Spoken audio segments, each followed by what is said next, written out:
Don't flirt with a girl if you're not trying to fuck her, right? If Americans are completely banned from Hyperliquid, is it good or bad?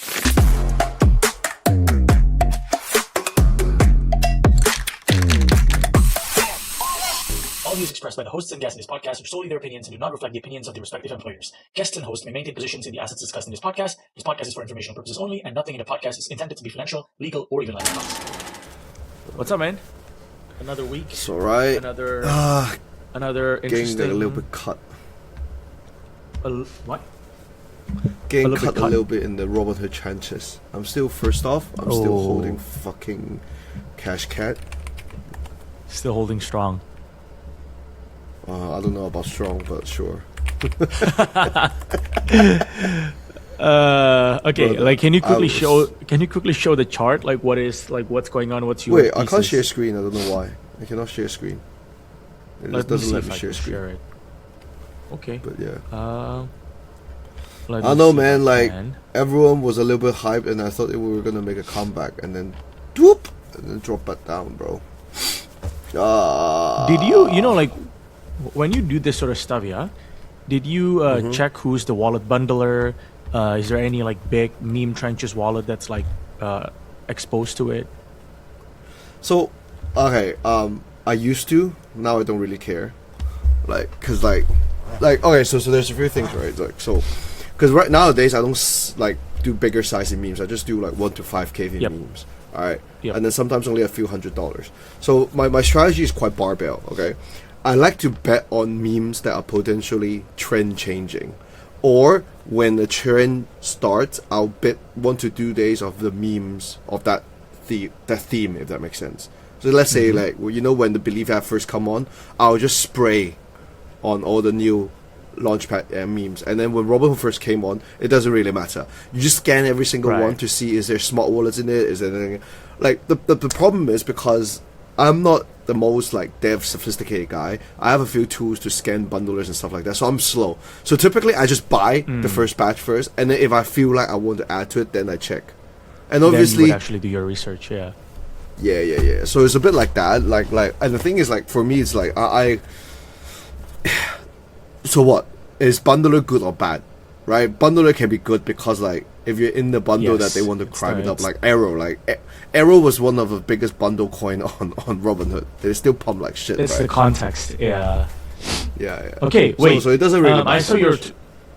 I saw your tweet that you're saying that the meme rotation is a real thing. Can you explain to this boomer what does that mean? Is there like a bigger meme right now? The rotation has been like the OG memes. Well, OG, Jesus. The memes on Robinhood to Pons, because there's a new launchpad called Pons now. PON is for past few days to take over Noxa. And then all the memes were pumping, and they dumped like 50% today. Then it rotated to Long Shot, which is another like you can imagine like a launchpad where they paired their LP with stocks coins. Like, so the LP pairs with stocks coins instead of USDC, which is kind of interesting. But like, I thought it was a bit of bullshit, so I didn't jump on that bandwagon. Wait, you mean like meme paired with stock coins, or just like any tokens that you want to launch? Now you can pair it with like stock coins. Well, the launchpad technically can launch any coins that pair with stock coins, right? But like, the key is it is a most of them are memes. Like, what else can you launch right now, right? There are some fake utility coins and stuff like that. But like, the goal is like Robinhood, the lore is like Robinhood was supported because it drove because of the meme trading volume. It drove a lot of trading volume of like RWA assets on Robinhood, which is kind of interesting. But like, that's the same thing as like why everyone used to pair like their meme coins with like AVAX, with ETH, with Solana, etc. Right? Like that actually drives. Because you want the underlying too. Yeah. Makes sense. Makes sense. It's like adding a blocker to people to trade, but because people want to trade this meme so badly, they don't care to go through the blocker and driving like some free volume there. Got it. But yeah, like, that's about it. Anything else you wanted to like cover on that side? No, right now it's like tons of launchpad pumping like random stuff, but I don't think there's a dominant one. That's about it really. I don't think it's worth talking about. It's just me gambling. Have you seen anything, any activity on Tempo or Arc? This is me asking if you've been, because I think you were quite early when you bridged to Robinhood, right? So I'm wondering if you have seen anything like that. Yeah, so Arc has a so Arc is interesting. So Arc has been doing a lot of like, I don't know, is it like propaganda or is it real? Like there's a bunch of like NFTs coming up and there's like some meme coin stuff popping up. I know. Oh shit. Sorry, I'm derping out. Guys. Okay. I did an oopsie and I owe Lambro like 5 drinks right now. Go on then. I'm coming to see you. No. Oh man. Oh man. Yeah. Cannot use tech. I cannot use but tech, yeah, so, I'm like trying to. Yeah. So please go on. All right, so Arc Chain right now, if you want to bridge over, there's only around 50k USDC there. If you want to bridge over, you have to pay like 5,000% premium or something like that, which is like or something like that to get the USDC on there. So I haven't done that yet. In terms of Tempo I haven't been playing around, but like Stable Chain, there's the founder posted some meme coin, some meme, then there's suddenly a meme coin, but I didn't bother. Like I think everyone's just playing catch up now, and I think it's not worth it. But Arc, I will try to be early. I don't know. Let's see. Do you think Circle would do a better job at meme than Base? Because that's the second thing that I want to talk about. Like that's one of the, I mean, like I completely understand like Brian's position on this, but like everybody was mad that he did not further support the meme. Apparently, right? I have nothing to do with that coin, and honestly, wasn't really following it. Blah blah. Yeah. And then, like, everybody was just like, yo, you never support what is going on. Bro, to be fair, at this point, I think either he's dumb or he's doing it on purpose. Because the thing is, like, if you don't support it, you know what's going to happen, right? Like you exactly know what's going to happen if you do this, right? It's like, don't flirt with a girl if you're not trying to fuck her, right? Like, you can't do that and then try to... you know what I mean? Yeah. Like you know what's God. gonna happen. Like, if you flash some TDs, you might get some dick DMs, you know what I mean? Like come on! I mean, you're smarter than this, bro. Either God, you're no. too Web 2 to realize that might happen, or, like, you're doing it on purpose. So, I don't know, bro. I replied it there. Did you... replies look good. Your reply is not top enough, right? It's not controversial enough. Yeah. I replied it like basis for everyone. You know that meme thing that they used to post? Oh my god. Yeah. I think it's kind of dumb. Like either you be oversensitive to not do anything to trigger these things, or like just like you can't be doing like, these like provocative moves and then expect people to not like give you shit afterwards. It's that's why I was like asking you, do you think Circle would do a better job? Because they're also like very sued, right? So I don't know, and I don't care. As long as when I go in I still feel early, I'll try to harness it a little bit, if that makes sense. But I'll probably take profit earlier than how I did with Robinhood, unless they are extremely on it. Like with Robinhood, they're actually not that clear, right? But I'm willing to gamble because the meme nature of themselves, right? Whereas on Arc, it's like they have been very suited up. I still don't know, like the guy that runs Arc project is not like, I don't know, he's not very public, is he? Like I still don't know who his name is, etc. So let's see what's up, right? Like let's see how that goes. But like I believe I'll be earlier than most people. Worst case, I lose like what 10, 15k there to try it. But yeah, makes sense. Cool, dude. I want to briefly shill our Substack and just like talk through like the like recent top news, right? Again, so like everybody, if you go to our Substack here, we pretty much have all the type of content that you can be looking for. Right now, these threes are the one that's pretty active, right? So if you want to just like quickly like take a look at like what's been going on in the past, let's say, so this like release every Monday, Wednesday, Friday. You can see that, for instance, TG is still doing something apparently, right? Like I think for a second we kind of forget that they were one of the bigger like players in the 2024. I cannot believe that's like last cycle, but yeah, like they're gonna have like a mass wallet rollout. You can see sort of like, I guess there's like certain points, certain certain like flows, like ETF flows, like Morpho launching fixed rate lending protocol. That's pretty interesting. We hope that these payouts. Oops, I can see my face. We hope that like these payouts from like FTX is gonna help the market. We pretty much like curate and aggregate the most interesting news out there. Yeah, like what do you think amongst like from all of these news? Oh, like have you seen this too? There's gonna be like a Hyperliquid builder code HIP3 and so on that's like focusing on Asia stock, is by the former multi-coin partner Mabel. Yeah. I remember she used to run like trend stock. But yeah, I'm looking forward to this. Like, I'm surprised they're willing to do this. Like knowing that she's based around Asia as well. But yeah, let's see how that goes. Pretty interested in it.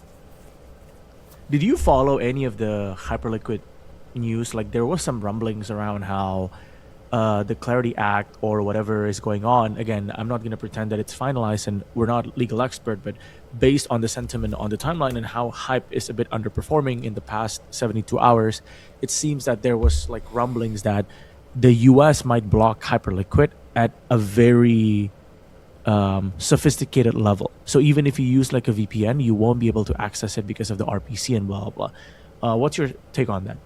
I think you asked me about it last time. Yeah. I haven't followed the latest update on it, so I'm not very clear on this. But if Americans are completely banned from Hyperliquid, is it good or bad? It's like when you ask me if the Chinese are banned from Hyperliquid. Like if Americans are completely banned from Hyperliquid, is it good or bad?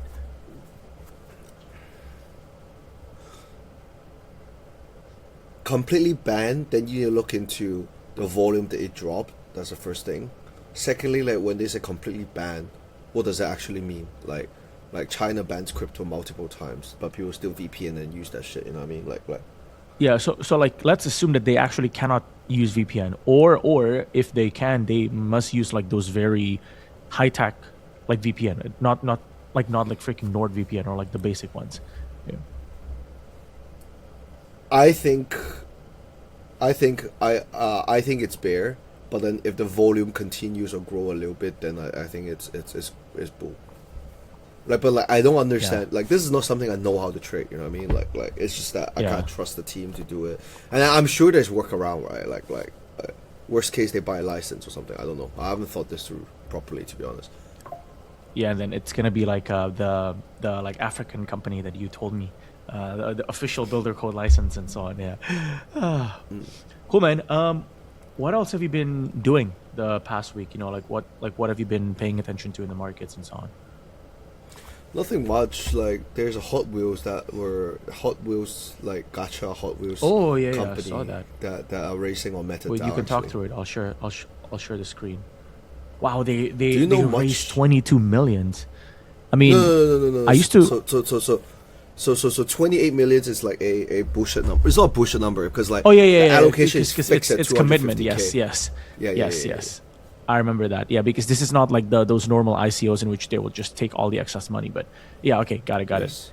Ah, okay. The highest contributor. To be honest, I never understood like fucking like Hot Wheels. To be honest with you, like I'm Asian to like yeah. I had a moment when I was like third grade that I played with it for like 6 months, but then like that's it. Yeah, I don't get it. Like for sure, you're too Asian, so what did you collect instead? Yu-Gi-Oh cards, bro. Not even Pokemon. Like fucking epic fail. Okay, wait. But yeah. What's your like? Talk me like through this. You know, like I think you are much more in tune with like the whole gacha stuff than me, and I think this is an area that we can both yap about because I think we have an interest and an understanding because it's not really perps, right? Like these are more collectibles, you know, like more arts, watches and so on. Like when you see stuff like this in crypto, it's not even just this, right? It's not even just Hot Wheels. Like who's that guy? Like Vicky, right? Like the trader from the other podcast. He started that gacha company, and I think he like pretty much said that he is gonna ARP the margin out of like everybody, and he already spent like 3 million or something. He said like buying all of the packs. Like why do you think are people really bullish on this? And if you have to build something here, right? Like how are you going to start to think about it? Okay, I think there's a few things, right? Like let's gacha is not Okay, gacha is just a vehicle. The speculative asset is the what you put in it. Just like gacha is basically the perpetual of crypto. It is a way to earn the ARB. It's a way to grow your business that while speculating on certain asset. Right now, gacha is overly high margin. Okay, overly high margin in my opinion. Because of like, let's say the percentage they can earn compared to how liquid the asset is currently is. Okay, but obviously this is a risk that you're willing to take. Just like back in the days, Bitcoin was not that as liquid as people would, as liquid as today, but people would still trade, etc.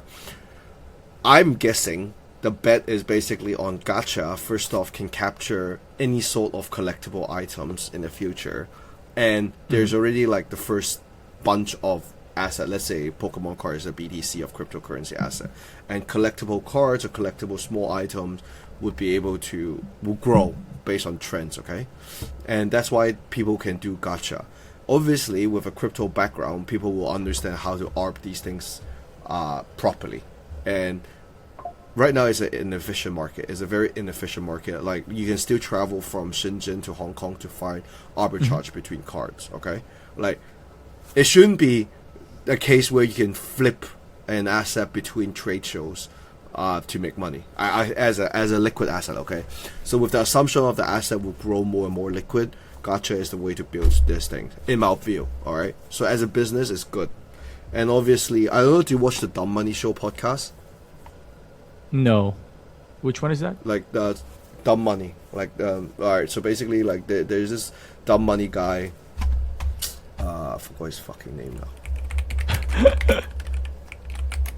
Podcast Pokemon. Like, so this guy focuses on like I forgot what is it called. Like, it's called like it's called I've just sent you a DM to share the screen. Let's see.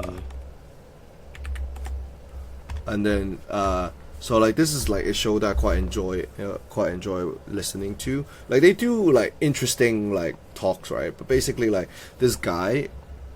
Which one? Wait, you need to go to the AI thing. Go to the AI play. Click show more. So like, he's like a host of a Dumb Money show, which is quite famous. But basically, I think 4 years ago or 5 years ago, he started noticing like what he does here is like the retail trades, like women's shoe trend, like collectible items. Then he realized there's a lot more people collecting Pokemon cards, but there's no way to trade it. So what he did was he built like the biggest. He ended up building like one of the biggest trade show, of Pokemon trade show in America, and he recently sold it for 8 figs. Wow. That's dude, I love this kind of conversation, you know, like man, like this is like us breaking the fourth wall for some of the listeners, but like, yeah, like I want to do like the like MFM style, you know, like this is great. This is like still crypto related, but wow, like, so wait, so the trade show business is similar to, I guess, like a convention business, right? You know, I mean, you just like, if you want to have a stall there, you just I see. So interesting. One of my uncles actually runs like a watch version of it in Hong Kong that's been running for like 10 years or 8 years or something like that, which is very, very, very, very. Why don't you make gacha for watch, bro? I'm actually, for real. Hey, if there's a VC that wants to invest in Lambro. No. There's actually one that is right now. Like, search Watch.fun. But it's not taking off, right? Yeah, I'm not sure why. Shit. Like, I guess it's because it's is it bad product, or do you think the entry level is too expensive? Because cards you can play with like 50 fucking bucks, right? But like for like, wait, I'm trying to share the website, but it's laggy. Yeah. It's quite like vibe coolly done. Like, I think the thing is like, this is not gacha, okay? This is like lucky draw to get it. I played the few of it. I think first the feedback loop is not fast enough. And then the feedback loop is not fast enough. And then there's only one guy winning it, so it doesn't get addictive. Like, the guy who won it probably become addicted to it. But like, there's no small win element to this. You know what I mean? Like, that's the problem. Yes, like, I was quite excited to it. I threw in like a few $100s in it to test it out. Like, it takes too long, bro. Like the entry is like 7 days, and then the revealing is not like that interesting. So like I Do you don't think it's doable to make it faster?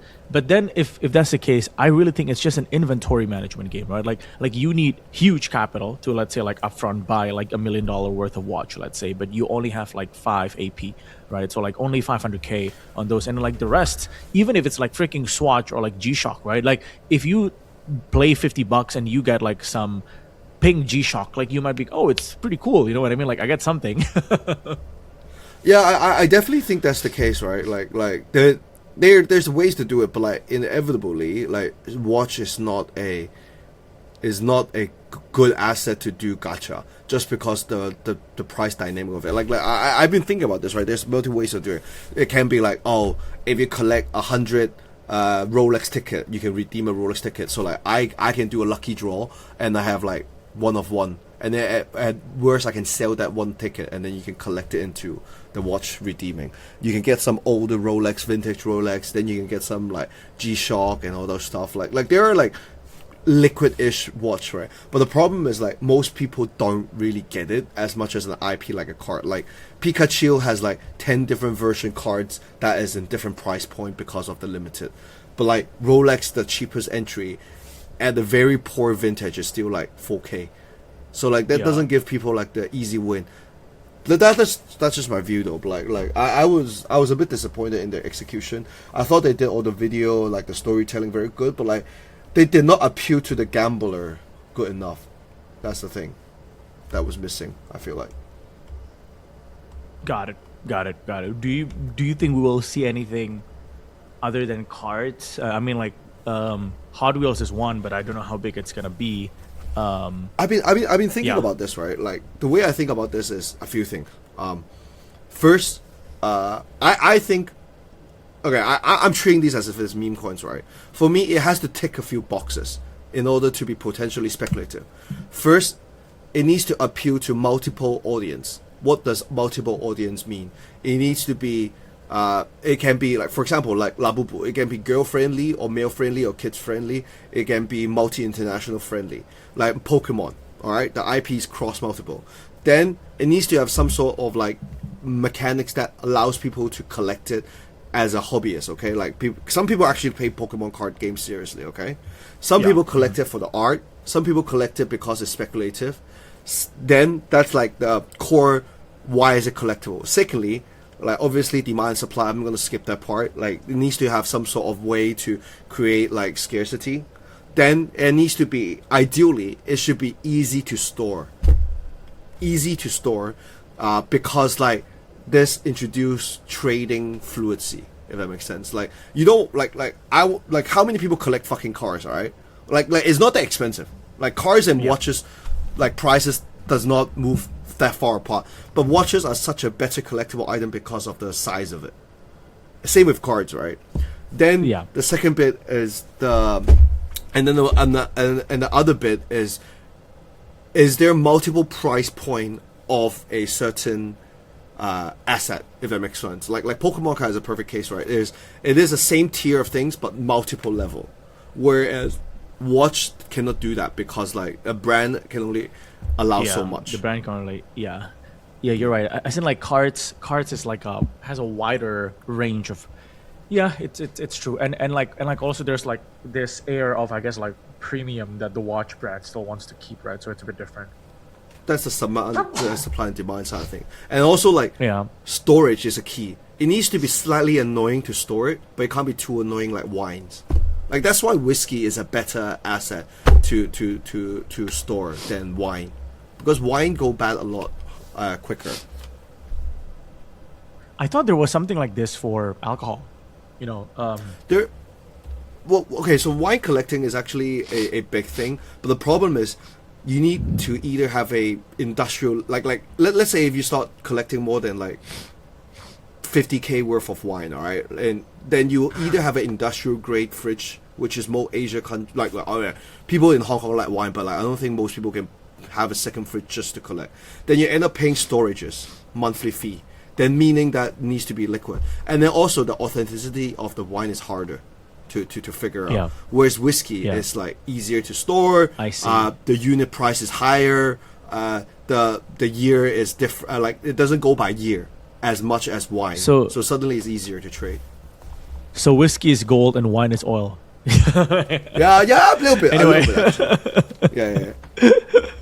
Okay, no, like I love this because like I mean like honestly this is the only part of our industry that's like currently, at least for retail, there's a lot of like traction still. Like everything else is like pretty much like very detailed like regulatory update.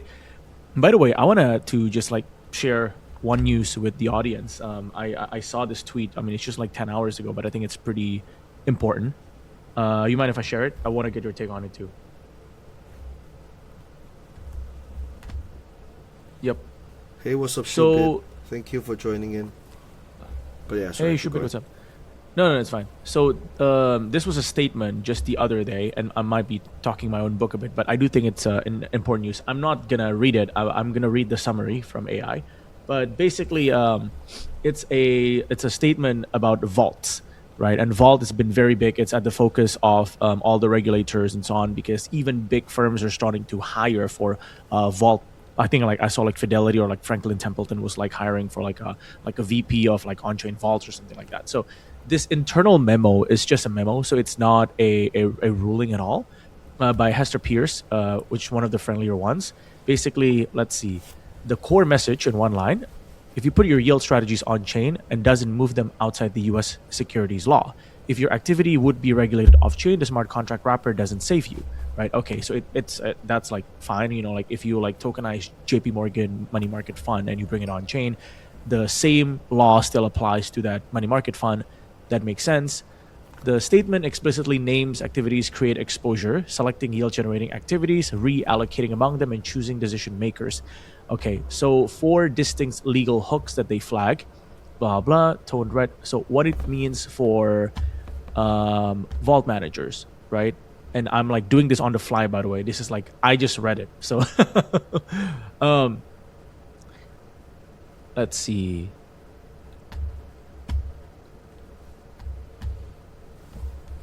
So basically they are still accepting comments on this for the actual rule making feedback, but a vault can become an enterprise where depositors expect profit. Okay, so curated vaults with active reallocation. Okay, if the vault holds securities or allocates into them, it may look like a managed fund or an SMA depending on the structure. Okay, that becomes more dangerous for like tokenized securities as they enter DeFi. On-chain lending arrangements can be securities as notes depending on distribution and motivation. Managing vaults or lending strategies may make the creator an unregistered advisor. So I think this is going to be a really big battle that all of the US boys are going to be fighting, right? Because like, okay, like I know I've been taking some time, Lambro, so it might be like boring you, but like in one sentence. No. I don't fully understand it. That's the thing. Yeah, so basically right now vault is a bit of a free for all, right? You know, like, but Yeah. in one sentence there might need to be more ruling into like what you can and cannot do, and what does that mean? Like let's say if the vault is just taking Bitcoin and then just like borrowing USDT from it and then doing trade on Hyperliquid, that's probably fine, right? Because that's like all on-chain assets, on-chain strategies. But let's say if the vault takes takes JP Morgan money market fund and then they like loop it, right? Then eventually there might be more strict rules around that. So it's going to be very interesting to see how this battle is going to be fought, because there's a lot of money at stake. Morpho basically wants to, if my read is right, I mean, they would want this to be more permissionless, of course, right? All the big names, fund managers in the US might want to make it more permission, so that you need all the licenses if you want to like operate these vaults. But then if everything is to permission, I don't think that these US issuers realize a lot of their buyers are really just like offshore, right? So it kind of depends. But like anyway, like we might need like a separate session on this. But in one sentence to like summarize it for the listeners, there might be more rules coming for vaults. That's it. And like right now, this internal memo is being debated heavily on the DeFi circle. But all right, so I understand the logic, but how do we know what to control out of it? Like I mean, you just have to follow always very closely, right? And I guess you Yeah, that's if it looks like it's going to be permission, then you're short Morpho, and then if you think it's going to be permissionless, you long Morpho, I guess. Yeah, or I think more and more vaults will ban US IP, or they would just like this would be similar to whatever the perp decks were doing back then. Back then like Avo, Drift. Okay, like I don't want to speak wrongly, but I know a lot of the perp decks founders before Trump won, right, in 2023, 2024, they all moved to Singapore and basically banned US IP, right, like DYDX and so on. So I can see that this might go into that route. So like really strong protection against U.S. Depositors. Yep. Does that ban like U.S. funds to deposit in these vaults? Yeah, I mean like most U.S. funds are not depositing. Yeah, like even if the founders are U.S., like the fund entities like probably Cayman or something. Yeah. Yeah, but can they do it if their identity is Cayman? They should be able to. Like I don't know enough about that, but like they should still be able to. Like it's because it's not the UBO. Yeah. Because the thing is, like, most vault user that actually moves size is not like personal anyway. So like that might be a very different case compared to Hyperliquid, let's say. Yeah, no, like that's like exactly like I think that's where things are gonna head to next. Like my AI summary is just like the practical near-term moves is like pretty much geo blocking US person restrictions at the front end level for all curated vaults. Yeah, like I think that's what's gonna happen. Yeah. GG. Hope that doesn't happen GG. for you, brother. No, I mean like for like offshore funds, it's fine, but it's just gonna like because like this is a funny thing, right? Like I think we have spoken about this many times, but like the superpower of like these like tokenized assets and so on is like really just eventually you want to have your like S&P, you want to tokenize it, you want to borrow money, you want to long gold, but like now for you to do that, I guess if you are worth above a certain amount of money, some of the private banks would allow you to do that, but the rates are typically going to be worse and the paperwork and like all the back and forth is going to be very, very long, right?